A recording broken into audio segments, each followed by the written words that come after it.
తమన్ గారు, ఇందాక game changer గురించి అప్డేట్ ఇచ్చారు. రాజా సాబ్ గురించి చెప్పండి. మ్యూజిక్ ఎలా వస్తుంది? మీ ఇద్దరు కాంబినేషన్ ఉన్నప్పుడు ఇంకా ఆ సినిమా గురించి ఏదో ఒకటి చెప్తే.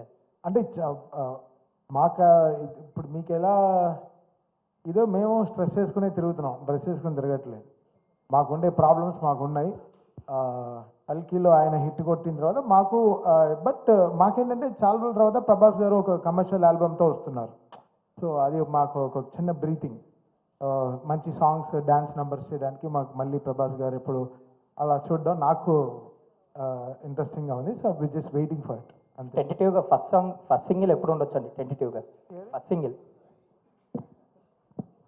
నువ్వు అసలు ఆ సినిమా గురించి అడగద్దయ్యా అంటే నువ్వేంటే సినిమా కదా, ఇక్కడ జామ్ జంక్షన్ అని ఇదొక కార్యక్రమం. ఈ ప్రోగ్రామ్ గురించి మాట్లాడు హ్యాపీగా. మీడియా మిత్రులందరూ మళ్ళీ ఇలా కలుసుకోవడం చాలా హ్యాపీగా ఉంది. Thank you so much. ఇంకెవరన్నా ఉన్నారా? తమన్ గారు, జామ్ వర్క్స్ అంటే హైదరాబాద్లో స్టార్ట్ చేశారు, తర్వాత వైజాగ్ విజయవాడ అటు వెళ్తున్నా అంటున్నారు. సో అక్కడ లోకల్ బ్యాండ్నే సెలెక్ట్ చేస్తారా, లేదు అంటే